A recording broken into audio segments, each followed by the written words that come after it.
Hello and welcome back after Christmas to episode 105. We're finished doing pantomime, and while I've been putting all the stuff away back in the store after we've returned from Belfast, I've discovered a few other little microphone gems. So we're microphones that we've never talked about before, most of them slightly unusual, and I thought over the next few episodes we'll have a look at some of this stuff and give you an idea of maybe some things you've not seen before. What have we got? Well, we've got things like a slightly less common Sennheiser shotgun, an ME66. The main advantage of this one over the normal Sennheisers like the 416s is that you can put a battery in it, so it will work without phantom power. It's a fairly normal microphone, but working on 1.5 volt battery is a bit unusual. Maybe you've got a need for that. So we'll have a look at that. We'll probably compare it against a 416 or something like that. We'll have a look at that. Other things that we've got are more budget conscious, big name stuff. Like the Sennheisers, MK4s. Now these are quite nice little microphones.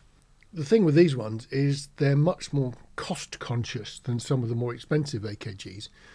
But they do sound really nice, large diaphragm, that sort of stuff. No buttons, no knobs, no switches. Very much a no-frills mic, but a really nice one. So we'll have a look at that one. We've also got, which I'd forgotten. Do you remember we looked at the Rode mic that I suddenly discovered that I'd got sitting there? And I thought, why have I sort of missed that out? Then we found the AKG C1000 that, again, I'd sort of dismissed. Well, very similar to that C1000 in appearance are these Rode M3s. Nice, solid, chunky condensers. So we'll have a bit of a look into that one. And again, this thing can run on a 9 volt battery, one of the square ones. I've got a new handheld to talk to you about. I thought maybe we'll do a shootout. AKG D3700. These were sort of introduced with a bit of sort of fanfare and seemed to just sort of disappear.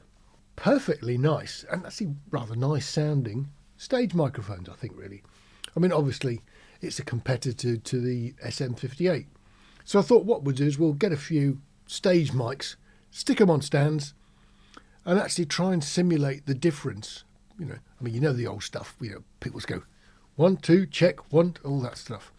Well, I mean, if we do that into 3 or 4 different stage style microphones and see if we can hear any differences with them. That's probably an interesting thing to do.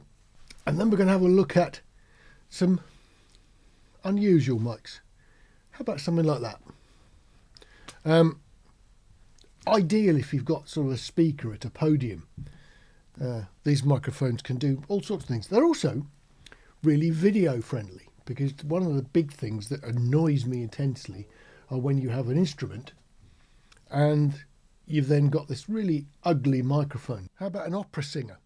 Well, you know, someone probably wearing nice clothes in a nice environment, performing to an audience maybe, and then they've actually got a really ugly microphone in shot. And I really hate that.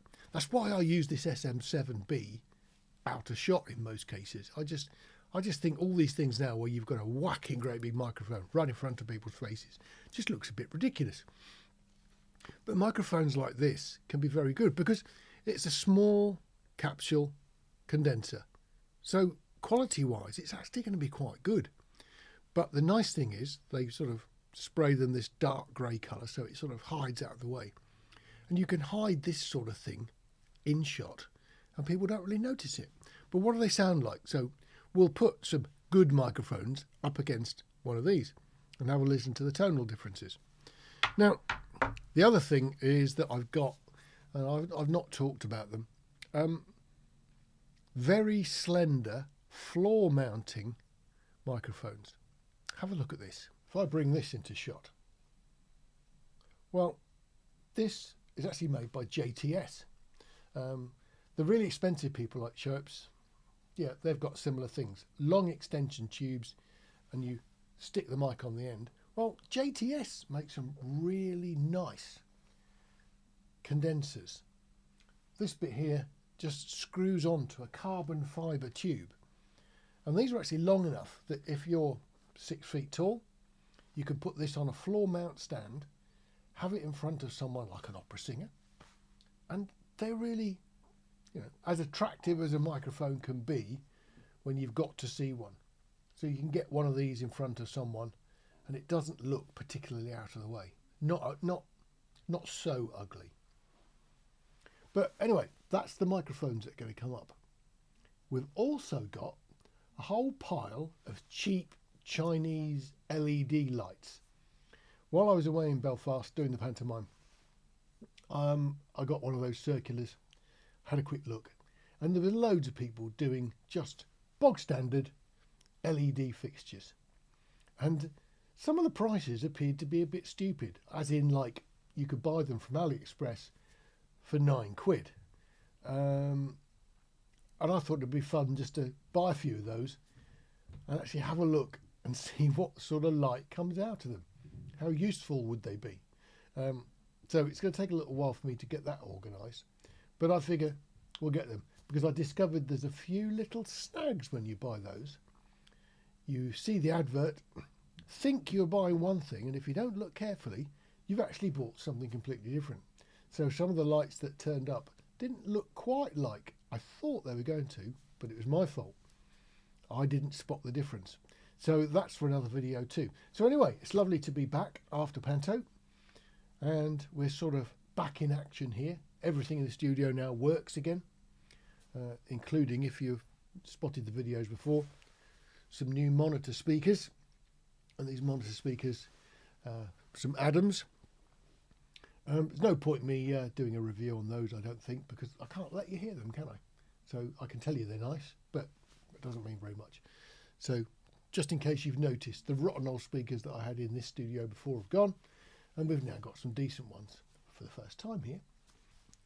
Most people who've been watching some of these videos in the past will know I'm quite a believer in the AKG C414. Large diaphragm mic. It's a dual capsule, so this particular one, the 414, can do you omnidirectional, it can do you figure of 8, it can do cardioids in a few different variations, and you can switch between them in one microphone. Now, that said, most of these, I reckon, if they're like mine, spend all their time in cardioid. It's quite rare to do figure 8s. I mean, I do it a bit because I do things like orchestras and choirs in churches and gorgeous sounding buildings, and figure of 8 comes in quite handy, and often some of those weird and wonderful microphone techniques need different patterns.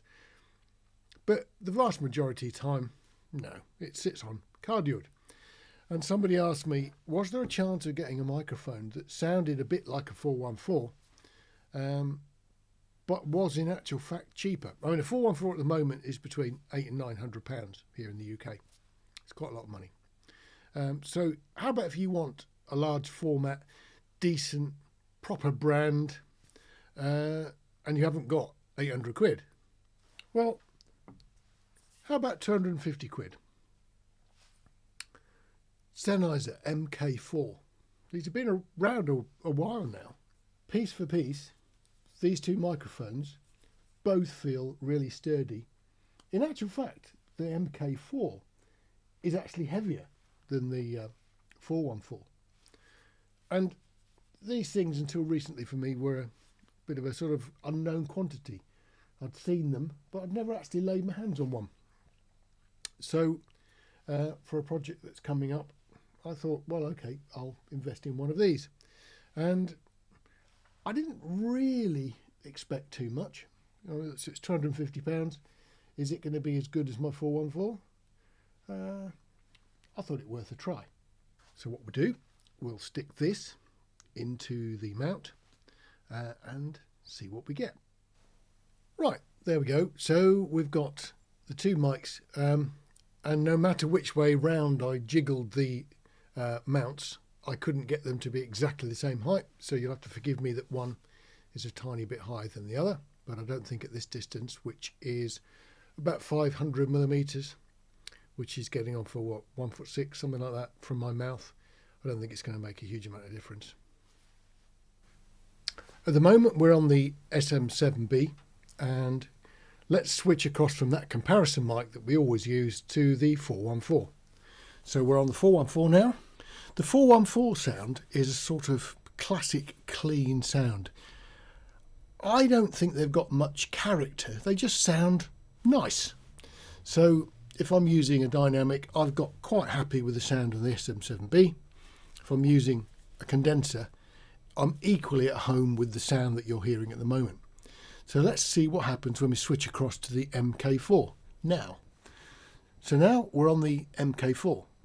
Now, there's a difference, and I think it's worth sort of listening to that difference on my voice and considering, is this a microphone that's a third of the price? So we're talking 800 quid for the 414. We're talking around about £250 or so for the MK4. And what are we losing? Well, we're losing all the other microphone patterns. So it's fixed at cardioid, but it is a large diaphragm mic. It's extremely well made. It's very chunky, very heavy. The feel in your hand is really good. And the mount that it's in is one of those mounts where you have to screw a very large, I think they were actually called Panzer threads. It's a very coarse thread screw at the bottom. Put the microphone in, screw the nut up which is attached to the mount, and it locks it in really, really solid. Now these types of mount involving this screw thread at the bottom, and it doesn't matter whether we're talking about the expensive ones at the Neumann end of the scale or the cheap ones at the Samson end, because of the way that thread is cut, they're normally quite a sort of mechanical thing to screw them tight. And there's always a sort of feel in my head that you're going to do it up one little bit extra tightness and it's going to jam, because it just feels like that. This one's a bit different, and when you screw this up, it's quite a smooth type of screw. So I don't know whether it's perhaps the metal that the microphone's made out of or the metal that the actual mount is made out of, but the two things do seem to interfere in a very smooth way. The ones that you get with things like U87s, because the microphone is fairly chunky and weighty, when you screw them up, you know you're dealing with a fairly major piece of engineering that you're screwing up. And I don't think they're designed to be silky smooth. They're designed to be functional and strong. This seems to be quite strong, and is also really rather nice to do. There's a sort of quality feel to it that most of the other mounts of that type don't have. So I must admit, I'm quite impressed with that. If you've seen the MK4 and wondered what they sound like, bearing in mind it's a sort of medium price, it's not a cheapie, is it? But it's a medium price microphone. At least now you can compare it with something that is pretty well known like the 414. Is it worth a go? I think it is. I rather like it. And I'm glad I've got it. It'll come in very, very handy. So look after yourselves. I'll see you on the next video, and we're going to look at something a bit unusual. Hopefully, if I've got it organised properly, a dynamic shotgun mic. I bet you didn't even know such things existed. See you on the next video. Look after yourselves. Take care.